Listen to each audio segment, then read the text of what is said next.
चलिए स्टार्ट करें हम। जी मैम। ठीक, चलिए। तो यहाँ पे आपको ये समझना है कि स्पॉटिंग गैप्स का मतलब होता है कि आपने 10 लिटरेचर रिव्यू जो है किया है और 10 में से कहीं ना कहीं कुछ ऐसे पॉइंट्स लिखे हैं जिसपे रिसर्च किया जा सकता है, जो आपके लिए एक आइडिया दे रहा है आपको 10 लिटरेचर रिव्यू से कि इस पे जो है रिसर्च नहीं हुआ है अभी तक। ठीक है। जैसे कि मैं आपको बताती हूँ कि अभी जो हम लोग को बेस्ट रिसर्चर का जो इस बार अवार्ड मिला था हमारे यूनिवर्सिटी से, उन्होंने उसके ऊपर किया था। जो किसान सब हल चलाते हैं ना, पेस्टिसाइड यूज करते हैं, प्रिजर्वेटिव्स यूज करते हैं बहुत बहुत सारा। तो जो रिसर्चर थे उन्होंने प्राणायाम निकाला था, कुछ मतलब मॉड्यूल बनाया था, और वो प्राणायाम करने से बहुत फर्क पड़ा था मतलब किसानों में। जो इनके जो मतलब जो वो लोग पेस्टिसाइड्स वगैरह यूज करते हैं ना प्लांट्स में, ताकि तो उसका साइड इफेक्ट तो किसान को भी होता है। जी। तो वो साइड इफेक्ट ना हो उसके लिए प्राणायाम का एक मॉड्यूल बनाया गया था। और 8 इम्पैक्ट फैक्टर बहुत ज्यादा इम्पैक्ट फैक्टर है, मतलब बहुत मायने रखता है। तो उनका उसमें जो है पब्लिश हुआ था पेपर, तो उनको जो है बेस्ट पीएचडी स्कॉलर का मिला था अवार्ड। तो हो सकता है कि पहले भी उस टॉपिक पे रिसर्च हुआ हुआ हो, लेकिन ऐसा कोई मतलब क्योंकि वो किसान है, और योगा क्या है कि ना बहुत ज्यादा ये जो है ना, हमें पैसे नहीं खर्च करने पड़ते हैं। अगर हम देखे अगर कि योगा जो है क्यों होना चाहिए रिसर्च में, और बहुत जगह नहीं चाहिए इसके लिए। अगर कोई आसना प्राणायाम भी करता है तो इसके लिए मतलब सेल्फ सफिशिएंट है। अगर एक किसान को बोला जाए प्राणायाम सिखा सिखा दिया जाए उसे, तो उसके लिए उसको सिर्फ टाइम देना है ना, वो डिसिप्लिन मेंटेन करना है। तो उन्होंने कहीं ना कहीं तो वो गैप देखा होगा ना, क्योंकि किसान पे तो बहुत सारे रिसर्च हुए हैं, लेकिन कहीं ना कहीं ये उनके मन में आया होगा ना कि अभी तक किसी ने ऐसा रिसर्च नहीं किया है कि जैसे उनको जो मतलब जो पेस्टिसाइड यूज कर रहे हैं या जो खेतों में काम कर रहे हैं उनको जो है लंग्स मतलब सांस की प्रॉब्लम होती है, तो उसके ऊपर किसी ने नहीं किया होगा अभी तक। वो यूनिक स्टडी है, तो इसीलिए उनको 8 इम्पैक्ट फैक्टर भी मिला जो उनका जर्नल में पब्लिश हुआ। 8 इम्पैक्ट फैक्टर बहुत मायने रखता है, बहुत बड़ा फैक्टर इम्पैक्ट फैक्टर मानते हैं हम लोग। ठीक है। तो वही स्पॉटिंग गैप्स का मतलब हो गया कि जो हम लिटरेचर रिव्यू कर रहे हैं या जो पेपर पढ़ रहे हैं वहां पे कहाँ पे गैप है, वो स्पॉटिंग गैप्स आपके लिए प्लस पॉइंट होगा अगर उस टॉपिक पे अभी तक रिसर्च नहीं हुआ होगा। तो हम ये देखिए, ये सेकंड पॉइंट तो बिल्कुल नहीं होगा, क्योंकि जब भी हम रिसर्च पेपर पढ़ते हैं तो हमें रिसर्चर के बैकग्राउंड से कोई मतलब नहीं होता है। तो जहां भी सेकंड पॉइंट होगा उसको हमें हटा हटा देना है, क्योंकि इस पे 100% कंफर्म है कि हमारे उसके बैकग्राउंड से, रिसर्चर के बैकग्राउंड से हमें कोई मतलब नहीं होता है। हमें मतलब सिर्फ इतना होता है कि उसका रिसर्च किस टॉपिक पे है, वो मेरे, जब मुझे रिसर्च करना है वो मेरे पेपर मतलब वो मेरे लायक है या नहीं है।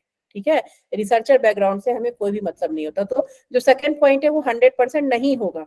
ठीक है। तो तो फिर देखिए, फर्स्ट पॉइंट पक्का होगा मैम, क्योंकि उसमें अंडर रिसर्च एरिया आ रहा बिल्कुल है। फर्स्ट पॉइंट बिल्कुल होगा। ठीक है। तो जिसमें सेकंड है वो तो कैंसिल हो जाएगा, क्योंकि रिसर्चर बैकग्राउंड के बारे में जैसे मैं भी आपको पेपर शेयर की थी, तो क्या हमने वो पढ़ा था कि रिसर्च का बैकग्राउंड, जो रिसर्चर है जिन्होंने रिसर्च किया है वो रिच है पुअर है, कौन से स्टेट से है, इससे तो हमें कोई कोई मतलब नहीं होता अपने रिसर्च में, उनके टॉपिक से मतलब होता है। तो जहां जहां नंबर 2 होगा वो कैंसिल हो जाएगा। ठीक है। तो बी और सी तो हमारा कैंसिल हो गया। और नंबर 1 जो है ये 100% है कि आएगा, क्योंकि स्पॉटिंग गैप्स का मतलब होता है कि उस पे अंडर रिसर्च एरिया है, मतलब अभी तक उस पे रिसर्च नहीं हुआ है। ठीक है। जैसा भी मैं आपको बताई, किसान का एग्जांपल दी कि तो उस टॉपिक पे अभी तक कोई रिसर्च नहीं हुआ था, कोई भी मॉड्यूल नहीं बना था ऐसा जो किसानों को हेल्प करे। ठीक है। तो वो अंडर रिसर्च एरिया जो है ये तो होगा ही होगा, नंबर 1 होगा ही होगा, लेकिन नंबर 2 बिल्कुल भी नहीं होगा।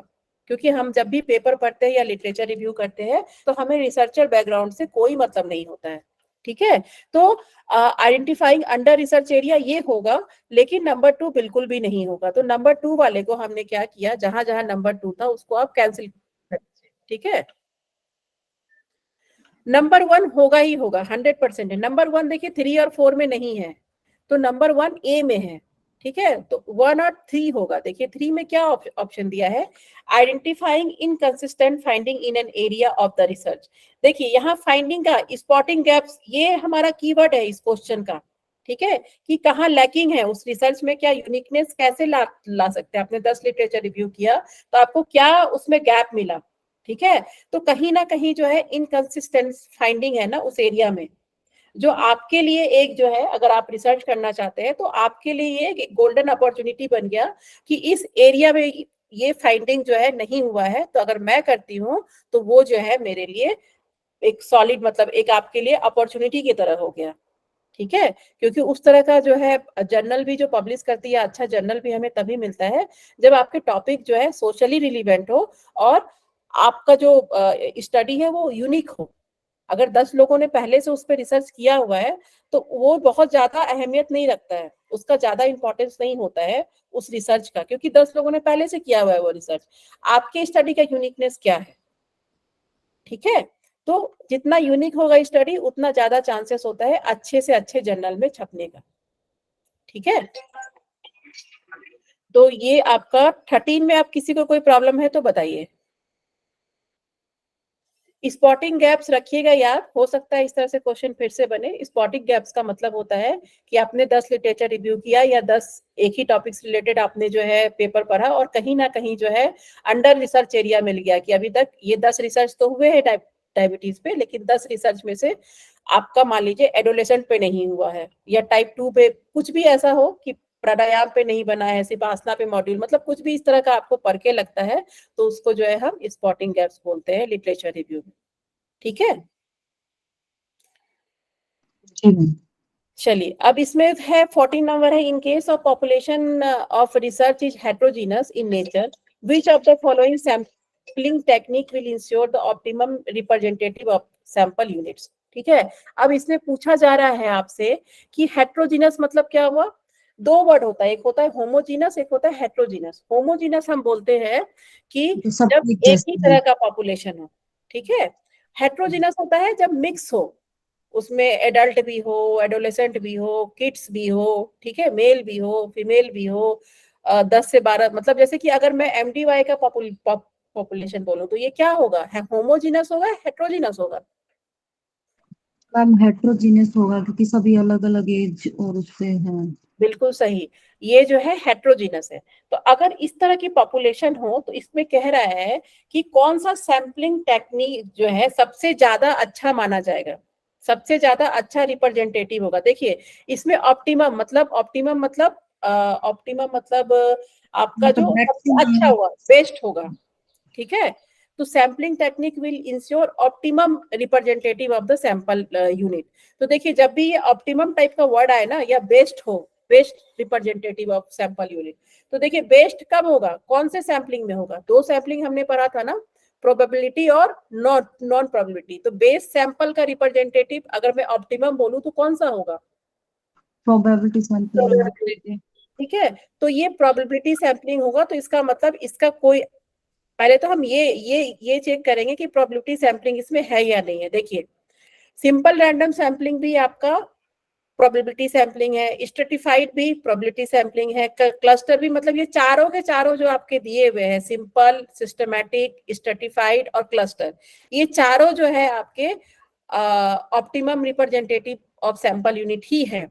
लेकिन यहाँ पे एक वर्ड दिया गया है हेट्रोजीनस, है ना। तो हेट्रोजीनस अगर वर्ड हो तो क्या उसमें सिंपल रैंडम सैम्पलिंग पॉसिबल है? अगर आप पे मैं बोलूं मुझे सिंपल रैंडम सैम्पलिंग करना है तो ये पॉसिबल है, क्योंकि इसमें इक्वल और इंडिपेंडेंट चांसेस होना चाहिए सैंपल में आने के लिए, है ना। ये चारों सैंपल हमने पढ़ा हुआ है, तो क्या ये पॉसिबल है कि हेट्रोजीनस सैम्पलिंग में जो है आपका, अगर पॉपुलेशन मान लीजिए मुझे MTY पे ही करना है, तो सैंपल रैंडम सैम्पलिंग पॉसिबल है? क्या इसमें इक्वल और इंडिपेंडेंट चांस मिलेगा अगर मैं आपके ऊपर सिंपल रैंडम सैम्पलिंग करूं कि आप 1 नंबर से आ जाइए, 3 नंबर वाले आ जाइए, मतलब मेरे स्क्रीन पे मान लीजिए यहाँ पे 100 लोग बैठे हुए हैं, ठीक है, 100 लोग बैठे हुए, तो मान लीजिए मैं ऐसे करूं, सिंपल रैंडम सैम्पलिंग ऐसे ही होता है ना कि हम अपने मन से जो है किसी को भी रैंडमली असाइन कर लेते हैं अपने सैम्पलिंग। लेकिन सिंपल रैंडम सैम्पलिंग करने के लिए भी होमोजीनस होना बहुत जरूरी है ना, क्योंकि आपका पॉपुलेशन क्या है, हेट्रोजीनस है। हो सकता है कि जो लेडीज है वो 50% हो, लेकिन जब मैंने सिंपल रैंडम सैम्पलिंग किया तो उसमें जो है मतलब कंट्रोल और एक्सपेरिमेंटल ग्रुप में ठीक से नहीं हुआ, मतलब जो है कंट्रोल ग्रुप में लेडीज ज्यादा हो गई और एक्सपेरिमेंटल ग्रुप में लेडीज कम कम हो गई, ठीक है, तो ये तो फिर ऑप्टिमम नहीं होगा ना, बेस्ट तो नहीं होगा, ठीक है। तो हेट्रोजीनस में हम सिंपल रैंडम सैम्पलिंग नहीं कर सकते हैं। सिंपल रैंडम सैम्पलिंग के लिए हम लोग का जो पॉपुलेशन है उसको होमोजीनस होना होगा, ठीक है। फिर है आपका क्लस्टर सैम्पलिंग। क्लस्टर सैम्पलिंग तो हम तभी करेंगे जब उसमें बोलता है एक लार्ज सैंपल एरिया होता, या एक लार्ज जोग्राफिकल एरिया होता, या नेचुरल सेटिंग पे करना होता, तभी हम उसको क्लस्टर सैम्पलिंग में करते हैं, क्योंकि क्लस्टर सैम्पलिंग का कैरेक्टरिस्टिक है एक लार्ज जोग्राफिकल एरिया पे करना, जो नेचुरल सेटिंग में डिवाइडेड होता है, जैसे हिंदू मुस्लिम मेल फीमेल, मतलब जिसका नेचुरल सेटिंग से वो खुद डिस्ट्रिक्ट स्टेट, ठीक है। तो इसीलिए जो है इसको क्लस्टर्ड सैम्पलिंग नहीं हो सकता है, क्योंकि इसमें ऐसा कोई भी कीवर्ड नहीं दिया गया है कि एक लार्ज सैंपल एरिया है या नेचुरल सेटिंग पे जो है इसको डिवाइड करना है। तो इसीलिए भी ये क्लस्टर सैम्पलिंग में भी वो कीवर्ड नहीं है इस क्वेश्चन में एक भी, ठीक है। उसके बाद है आपका सिस्टमैटिक सैम्पलिंग। सिस्टमैटिक सैम्पलिंग में भी देखिए हम क्या क्या क्या करते हैं कि सिस्टमैटिक सैम्पलिंग में हम जो है एक सिस्टम बनाते हैं कि हर चौथा आदमी मेरे सैंपल में होगा। मेरे स्क्रीन पे अगर यहाँ पे 100 लोग दिख रहे हैं तो हर चौथा आदमी जो है मेरे सैंपल में होगा। तो क्या इससे हमारा ऑप्टिमम रिप्रेजेंटेटिव होगा सैंपल का? नहीं होगा, क्योंकि यहाँ सैंपल हेट्रोजीनस है, ठीक है। यहाँ पे सैंपल हेट्रोजीनस है, आप लोग हेट्रोजीनस है, आप लोग कोई एमए कर रहा है, कोई एमए किया हुआ है, कोई लेडीज है, कोई जेंट्स है, कोई जो है यहाँ पे 30 से 40 साल का है, कोई यहाँ पे जो है 20 से 30 साल का भी है। अगर हम ऐसे देखते हैं तो आपका भी पॉपुलेशन हेट्रोजीनस है, तो ये पॉसिबल नहीं है कि हम आपको सिस्टमैटिक कर दे कि हर चौथा आदमी मेरे सैंपल एक एक्सपेरिमेंटल ग्रुप में होगा और हर सातवां आदमी जो है कंट्रोल ग्रुप में होगा। इससे भी हमारा जो है ग्रुप अच्छे से बनेगा नहीं। तो इसके लिए हमें सबसे अच्छा तरीका है स्ट्रेटिफाइड। स्ट्रेटिफाइड सैंपलिंग में क्या क्या था इसका कैरेक्टरिस्टिक? ग्रुप बनाते हैं उसमें। इसमें स्ट्राटा बनाते हैं, ग्रुप बनाते हैं, सब ग्रुप बनाते हैं। जैसे मान लीजिए अब आपका एमटीवाई का पॉपुलेशन है, तो मैं क्या करूंगी, ग्रुप बना दूंगी कि ये डिपेंड करता है मेरे रिसर्च के ऊपर कि इतने से इतने एज ग्रुप का जो है आदमी 10 लोग जो है ये एक्सपेरिमेंटल ग्रुप में होंगे, 10 से 20 साल का आदमी जो है, जो 10 लोगों का ग्रुप बनाऊंगी वो कंट्रोल में होंगे। मतलब डिफिनिट अमाउंट का डिफिनिट, जब भी हेट्रोजीनस सैंपल होगा, जब पॉपुलेशन होगा तो उसमें हम क्या करेंगे, ग्रुप बना देंगे। स्ट्राटा, स्ट्राटा मतलब होता है सब ग्रुप बनाना, ग्रुप भी नहीं सब ग्रुप, क्योंकि आपका तो एक एमडीवाई ग्रुप है ही, और ग्रुप के अंदर एक सब ग्रुप बनेगा एज वाइज, कि 10 लोग जो है जो 10 से 20 साल के हैं वो एक्सपेरिमेंटल ग्रुप में आएंगे, और 10 लोग जो 10 से 20 साल के हैं वो कंट्रोल ग्रुप में आएंगे।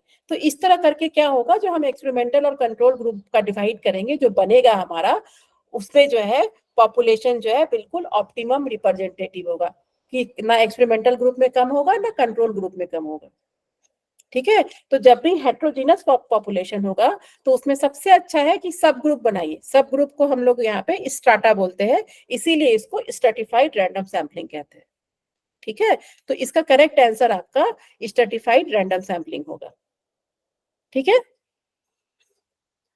जी किसी को कोई प्रॉब्लम इस क्वेश्चन में कि ये सैम्पलिंग किया हुआ?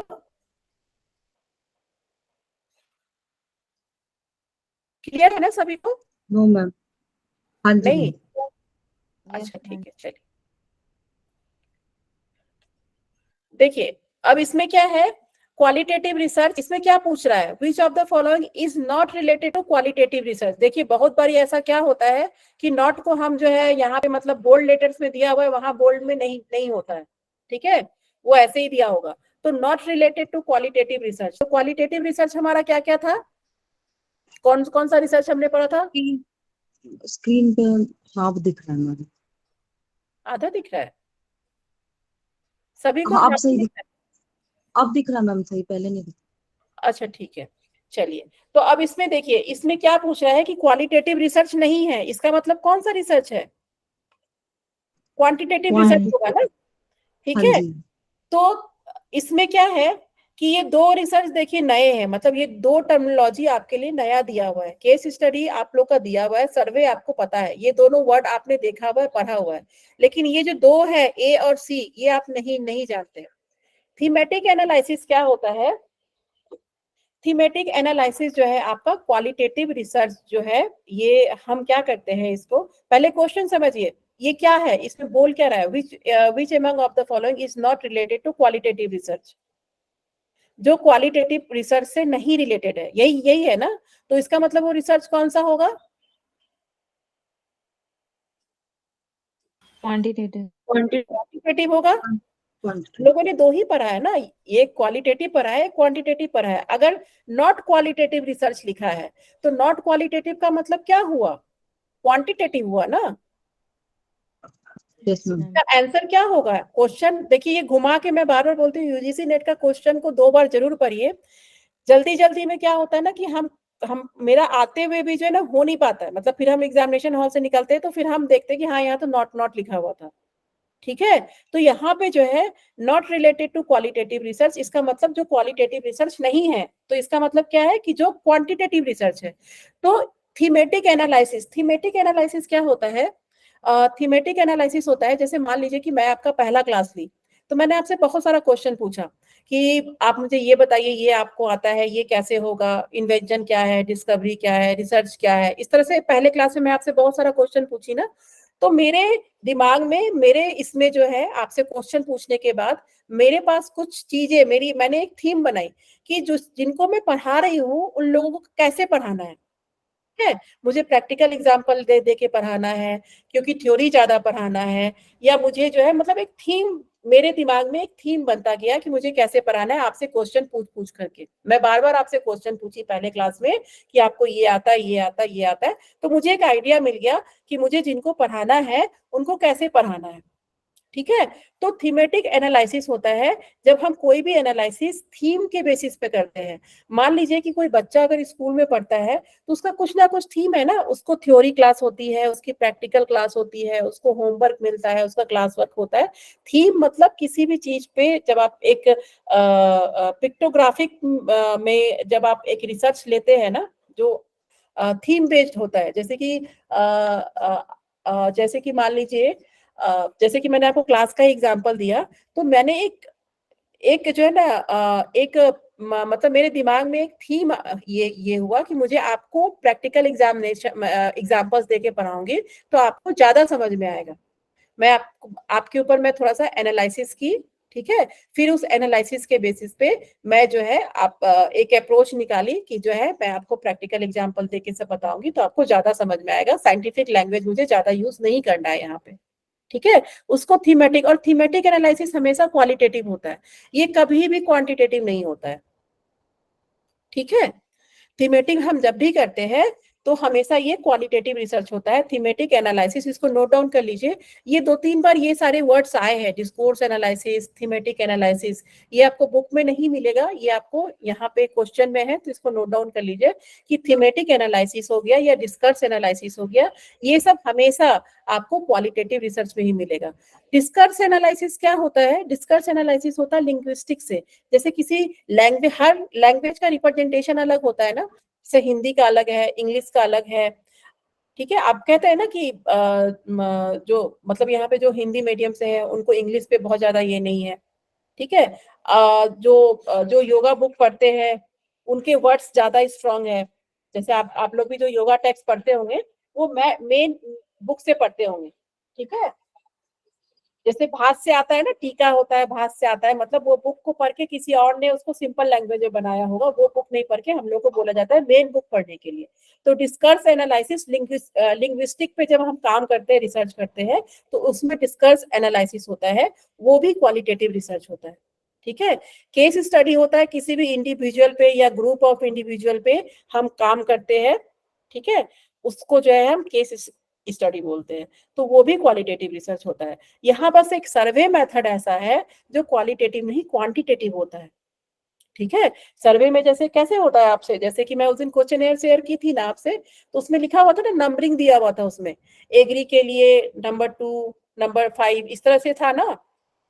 ठीक है, तो उस नंबरिंग के बेसिस पे हम जो है सर्वे तो होता क्वालिटेटिव है, लेकिन उस क्वालिटेटिव में जो है नंबरिंग होता है कि जो आप ऑप्शन सेलेक्ट करते हैं ना, जैसे मैं वेलबींग इंडेक्स का आपको उस दिन दी थी, तो वेलबींग इंडेक्स में था ना कि नंबर 5 जो higher score represent the higher value, ठीक है, हायर, तो उसमें जो है इसी तरह जब भी हम सर्वे करते हैं तो उसमें एक वैल्यू डालते हैं 1 2 3 4, और उस वैल्यू को ही बेस पे जो है हम उसको क्वांटिटेटिव, वो क्वांटिटेटिव एनालिसिस होता है उसका, ठीक है। तो यहाँ सिर्फ सर्वे मेथड ऐसा है जो क्वांटिटेटिव रिसर्च है, बाकी thematic analysis, case study, डिस्कर्स analysis, ये सारा का सारा कभी भी क्वांटिटेटिव नहीं होता, ये हमेशा क्वालिटेटिव रिसर्च होता है, ठीक है। मैडम हाँ, डिस्कोर्स एनालिसिस फिर से बताएंगे? डिस्कोर्स एनालिसिस एक्चुअली जो लिंग्विस्टिक होता है ना, कोई भी लैंग्वेज को कैसे रिप्रेजेंट किया जा रहा है, जैसे मान लीजिए कि आप योगा टेक्स्ट पढ़ते हैं, ठीक है, जो योगा टेक्स्ट तो इंग्लिश में भी है और हिंदी में भी है, ठीक है, तो आपको कौन सा मीडियम ज्यादा जो है वेटेज है, किसका ज्यादा वेटेज है, जो ओरिजिनल बुक है उसका ज्यादा वेटेज है, जो ट्रांसलेट होके इंग्लिश में आया है उसका ज्यादा वेटेज है। हम जब भी किसी लिंग्विस्टिक पे काम करते हैं ना, लिंग्विस्टिक मतलब जो भी लैंग्वेजेस पे जो है हम रिसर्च करते हैं, रिसर्च एंड डेवलपमेंट होता है, उसको हम डिस्कर्स एनालिसिस बोलते हैं, ठीक है। हाँ मैम। ठीक है, तो ये हमेशा जब भी हम लैंग्वेज के, जैसे मान लीजिए कि आपका ये है ना, जैसे इंग्लिश में ही है आपका कि बहुत सारा बुक्स है, जैसे शेक्सपियर का है, तो शेक्सपियर को अगर हम हिंदी में पढ़ेंगे ना तो वो स्ट्रॉन्ग फीलिंग नहीं आएगा जो उनके इंग्लिश वर्ड का है, ठीक है, क्योंकि ओरिजिनल लैंग्वेज क्या है उसका, इंग्लिश है, तो इंग्लिश में जितना उसका वेटेज है वर्ड का, उतना अगर मैं आपको हिंदी में पढ़ाऊं तो वो समझ में उतना मतलब मीनिंगफुल नहीं होगा। जैसे एक छोटा सा एग्जांपल लीजिए कि हम निद्रा बोलते हैं, निद्रा बोलते हैं ना, निद्रा जो है आता है हमारी योगा के टर्म में, निद्रा जितना स्ट्रॉन्ग मतलब वर्ड है, उसको इंग्लिश में हम बोलते हैं डीप स्लीप। डीप स्लीप में उतना मजा नहीं है, मतलब डीप स्लीप में वो स्ट्रांगनेस नहीं है, ठीक है, जो निद्रा में जो है समझ में आ रहा है। निद्रा को अगर हम डीप स्लीप बोलते हैं तो डीप स्लीप का मतलब तो हो गया गहरी नींद, तो इंग्लिश में वो वेटेज नहीं है जो हिंदी में हमारा निद्रा में आ रहा है, ठीक है। तो जब भी कोई लिंग्विस्टिक पे हम काम करते हैं, रिसर्च करते हैं, तो उसमें हम जो क्वालिटेटिव टेक्निक होता है उसको हम डिस्कर्स एनालिसिस बोलते हैं, ठीक है। हाँ मैम ये फोर्थ हाँ, ऑप्शन में जहाँ सर्वे मेथड की जगह पे एक्सपेरिमेंट मेथड होता तो भी हम उसको चूज कर लेते, और कोरिलेशनल मेथड होता मान लो तो भी बिल्कुल हम। बिल्कुल बिल्कुल। देखिए, सर्वे हो गया, एक्सपेरिमेंटल हो गया, उसके बाद फिर आपका जो है जिसमें जिसमें वेरिएबल है, एक्स पोस्ट फैक्टो हो गया, उसके बाद को रिलेशनल हो गया, ये सब के सब जो है ना आपके क्वांटिटेटिव रिसर्च है, ठीक है। इसमें जो है हम जब भी वेरिएबल होता है तो वेरिएबल में तो हम वेरिएबल जब भी होता है तो एक तो नापने वाला ही होता है ना, तो उसमें क्वांटिटी तो आ रहा है जिस चीज को हम नाप रहे हैं, तो क्वांटिटी जहां क्वांटिटी आ गया वो क्वांटिटेटिव रिसर्च हो गया। अब जी जैसे सर्वे मेथड में भी हम यही यही करते हैं कि आपसे पूछते हैं आप कितने एग्री है, स्ट्रांगली एग्री है, ठीक है, वेरी एग्री है, इसी तरह से क्वेश्चन होता है ना, तो उसमें भी नंबरिंग होता है कि जो स्ट्रांगली एग्री का मतलब हो गया नंबर 5, एग्री का मतलब हो गया नंबर 4। जैसे मैं आपको क्वेश्चन दी थी उस दिन, वेलबिंग के क्वेश्चन में था ना numbering, higher score represent higher value, तो जब भी आप स्ट्रांगली एग्री स्ट्रांगली डिसएग्री करते हैं तो रिसर्चर को पता होता है उसका नंबरिंग क्या है, उस नंबरिंग के बेसिस पे फिर जो है उसको हम क्वांटिफाई करते हैं, इसीलिए जो है सर्वे रिसर्च आपका क्वांटिटेटिव रिसर्च है, ठीक है। और सर्वे मेथोडोलॉजी, ये मेथड में कंफ्यूज मत होइए, कल हम लोग इसमें कंफ्यूज हो रहे थे, मेथोडोलॉजी होगा क्योंकि इसमें बहुत सारे स्टेप्स हैं सर्वे में, ठीक है ना। कल एक क्वेश्चन देखा था ना हमने कि मेथड और yes methodology, yes ma'am yes, method मिलान करना था मैम। हाँ हाँ, तो ये जो है ये वो क्वेश्चन है, तो आपका जो है सर्वे ही होगा इसमें, जहां पे क्वांटिटेटिव, जहां वेरिएबल्स आ गए वो क्वांटिटेटिव रिसर्च हो जाएगा, ठीक है। ये तो हो गया था ना कल शायद, हाँ कल तो हो गया था ये क्वेश्चन।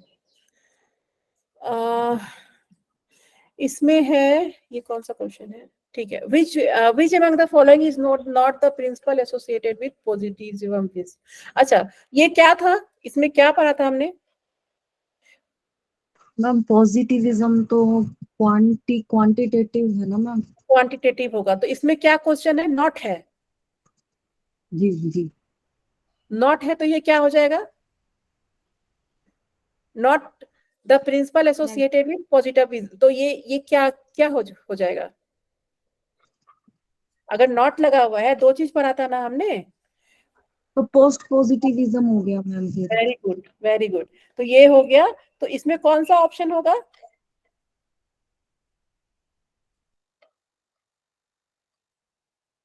इसमें ऑप्शन क्या होगा,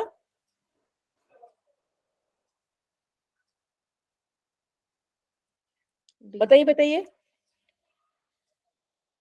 कोई भी स्टूडेंट, एक भी। Ma'am D. मैम फेनोमेनलिज्म तो फिर क्वालिटेटिव हो जाता है शायद। ठीक है, और क्या क्या होता है क्वालिटेटिव, इसमें दो वर्ड और है, बी और सी।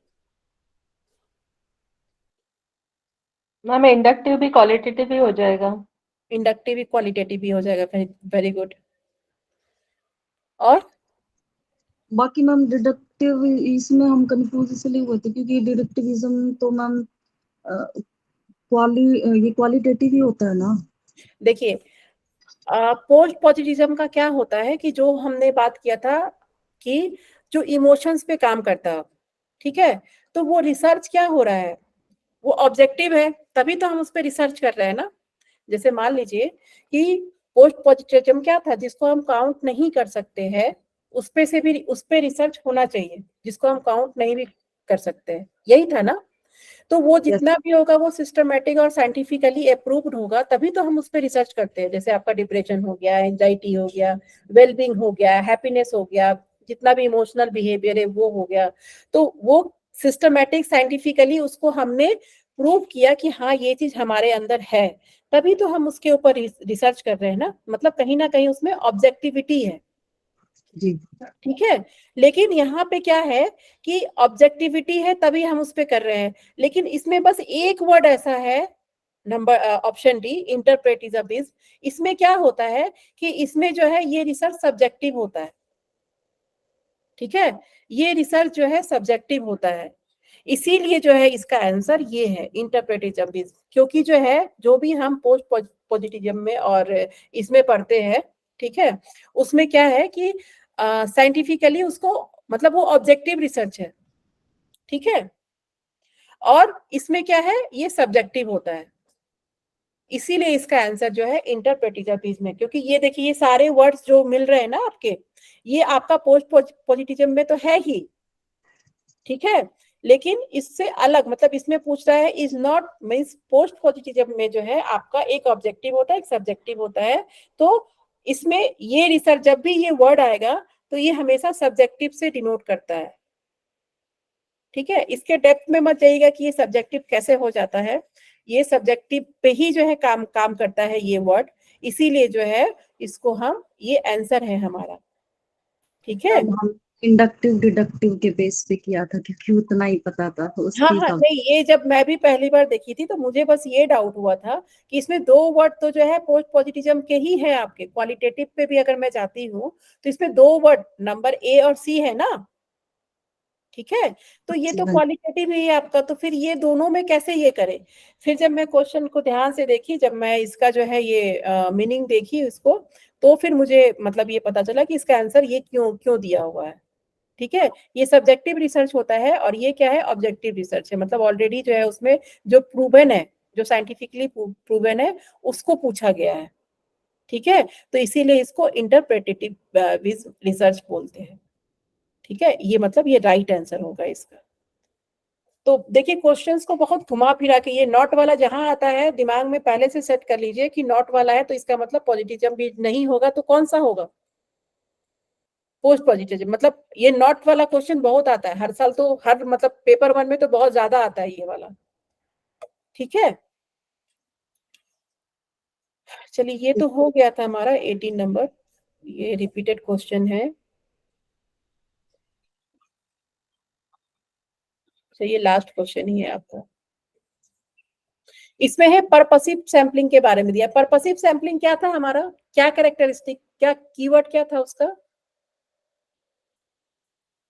मैं वो खुद से हम डिसाइड करते हैं ना कि वो एक्सीडेंटल था शायद। बताइए बताइए। पर्पसिव से याद याद याद रखिए कि ये एक पर्पस के लिए हम ये करते हैं। इसमें एक पर्पस के लिए क्या होता है, जिसका सैंपल बहुत रेयर हो और स्पेसिफिक पर्पस से। इसका हमने आपको एग्जांपल क्या दिया था कि कोई योगी है हिमालय पे जो लॉन्ग टर्म मेडिटेशन कर रहा है, मतलब एक स्पेशल पर्पस। और वो जो हिमालय पे मेडिटेशन कर रहा है वो क्या है, उसका सैंपल बहुत कम है, क्योंकि जो योगी हिमालय पे जाते हैं, ठीक है, वैसा सैंपल मिलना पॉसिबल है, रेयर पॉपुलेशन है ना। तो इसका दो कैरेक्टरिस्टिक था, एक तो जो है हमारे पास एक स्पेसिफिक पर्पस होता है, ठीक है, और दूसरा, हाँ कोई कुछ बोल रहे हैं, एक हमारे पास स्पेशल पर्पस होता है और दूसरा क्या है कि इसकी पॉपुलेशन रेयर होती है, ठीक है। ये दो कैरेक्टरिस्टिक हमने पढ़ा था पर्पसिव सैम्पलिंग में। चलिए इसका देखते हैं अब इसका आंसर क्या होगा। क्वेश्चन पूछता है which of the following statement fails to indicate the intent of purposive sampling, ठीक है, मतलब कौन सा स्टेटमेंट जो है इसमें पर्पसिव सैम्पलिंग नहीं है। चलिए नीचे से स्टार्ट करते हैं।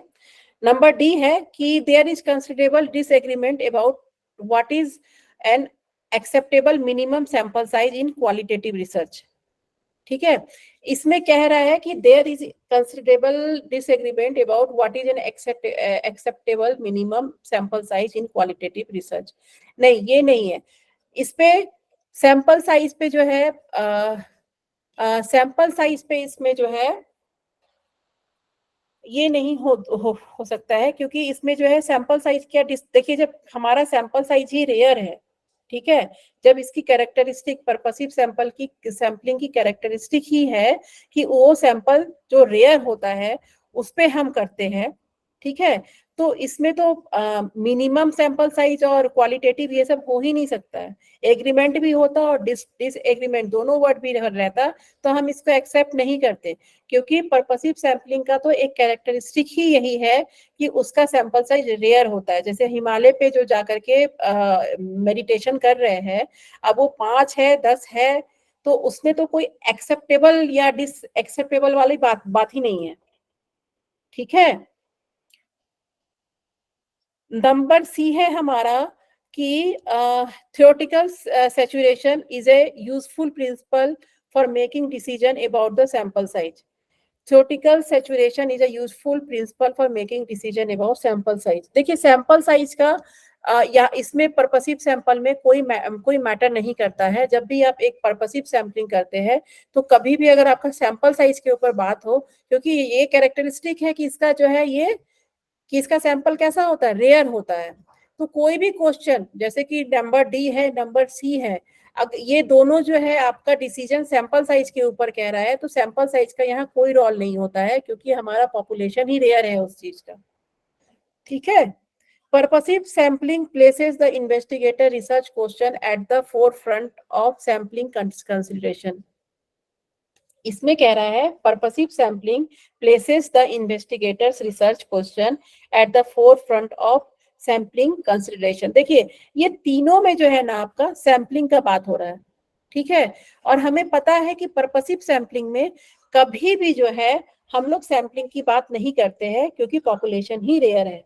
चाहे हम बी देखें, ठीक है, चाहे हम बी देखें, सी देखें और डी देखें, ओवरऑल इन तीनों पे जो है ये हमारे पॉपुलेशन पे सैंपल पे ही फोकस किया गया है, जिसमें जो पर्पसिव सैंपलिंग का कैरेक्टरिस्टिक है कि इससे इसको कोई मतलब नहीं हो रहा है, ठीक है।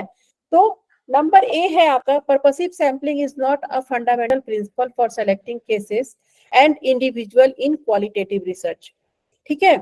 तो इसमें कह रहा है कि purposive sampling is not the fundamental principle for selecting cases the individual in qualitative research.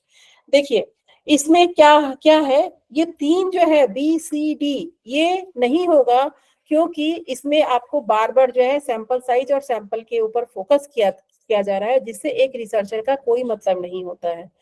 और इसमें कह रहा है कि is not the fundamental principle of selecting cases and individual in qualitative research, ठीक है। कोई भी पर्पसिव सैंपलिंग में क्या क्या होता है, कोई जब भी हम जो है कोई भी जब भी मान लीजिए अगर हम पर्पसिव सैम्पलिंग क्वालिटेटिव रिसर्च में कर रहे हैं, तो क्या उसका हम जो भी केस हम सेलेक्ट कर रहे हैं या जो भी इंडिविजुअल है, क्या उसका कोई फंडामेंटल प्रिंसिपल्स के बेसिस पे हम बात करते हैं? देखिए, ए को समझिए, purposive sampling is not the fundamental principle for selecting cases and individual in qualitative research. ये इसमें जो है आपको कह रहा है कि ये तीनों तो एक ही बात कह रहा है, कहीं ना कहीं क्वेश्चन में ये तीनों नहीं है, क्योंकि ये तीनों आपके सैंपल के ऊपर ही डिस्कस कर रहा है। नंबर ए इसलिए है क्योंकि ये जो है आपको फंडामेंटल, इसमें कोई भी हमारा फंडामेंटल प्रिंसिपल्स क्या हो गया, अगर सैम्पलिंग में हम बात करें तो फंडामेंटल प्रिंसिपल्स क्या क्या होगा यहाँ पे, किसी को कोई पता है? बताइए। अगर हम पर्पसिव सैम्पलिंग की यहाँ बात कर रहे हैं और फंडामेंटल प्रिंसिपल्स दिया हुआ है, तो इससे क्या क्या समझ रहे हैं आप? फंडामेंटल तो बेसिक उसको बोलते हैं, इसमें कोई प्रिंसिपल निकल के आता है रिसर्च। ठीक है, तो ये जो है कोई फंडा, देखिए जब भी हम पर्पसिव सैम्पलिंग करते हैं तो उसमें दो चीज ध्यान में रखिएगा सिर्फ, कि उसमें हमारा सैंपल साइज पे कोई भी ये नहीं रहता है, क्योंकि वो रेयर होता है। हो सकता है कि हम रिसर्च 5 लोगों पे ही करें, हमारे पास उतना सैंपल ही नहीं है या उसकी पॉपुलेशन ही इतनी नहीं है, तो कभी भी जो है पर्पसिव सैम्पलिंग में सैंपल पे कोई बात आए तो उस ऑप्शन को पहले ही आप इसको इनकरेक्ट करके चलिएगा, क्योंकि ये जो है हम लोगों ने पढ़ा हुआ है कि ये कम, इसकी जो कैरेक्टरिस्टिक है, मतलब जो सैंपल्स है उसके साइज का हमें, क्योंकि ये रेयर है तो ये 5 लोगों पे भी पॉसिबल है, ये 10 लोगों पे भी पॉसिबल है। हम ये नहीं कह सकते हैं कि सैंपल साइज जो है हमें 100 ही करना है, 200 ही करना है, कोई लिमिट नहीं है, क्योंकि पॉपुलेशन रेयर होता है। ठीक है।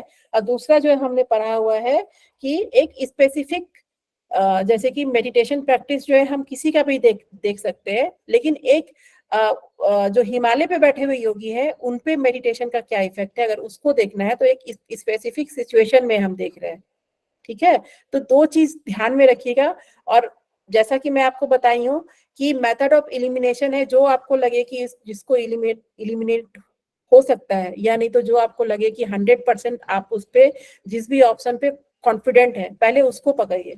ये तीनों इसलिए नहीं है क्योंकि ये तीनों सैंपल साइज के बारे में बात कर रहा था, इसीलिए सी बी सी डी तो होगा ही नहीं। आपको जो भी कीवर्ड्स मिले हुए हैं, जो भी आपके पीपीटी में दिया हुआ है, उस कीवर्ड्स को ध्यान में रखिए, उस कीवर्ड्स को ध्यान में रखिएगा तो आपको क्वेश्चन करने में दिक्कत नहीं आएगी। स्लाइड्स मिले हैं सबको?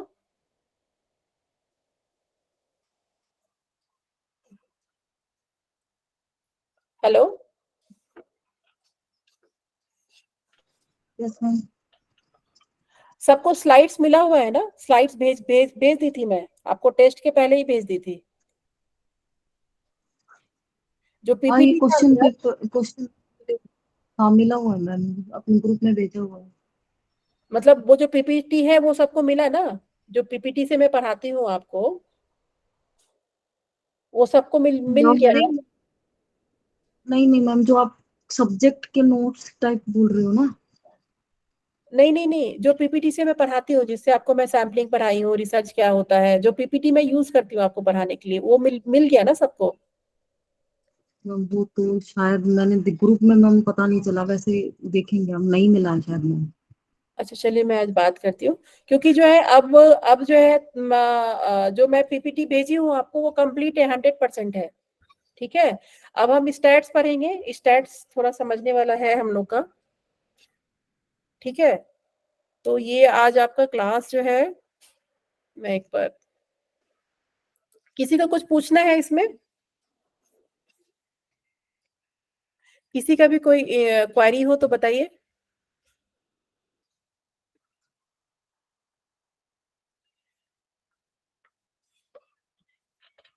किसी का भी कोई क्वेश्चन हो?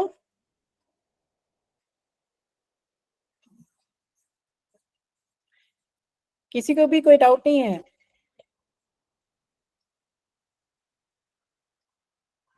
नहीं मैम, डाउट तो ऐसे है ना, करते रहते हैं प्रैक्टिस तो आते रहते हैं मैम। चलिए, मैं रिकॉर्डिंग, हाँ मैं रिकॉर्डिंग ऑफ करके, मैं थोड़ा आपसे कुछ बातें करना है मुझे, मैं रिकॉर्डिंग पहले ऑफ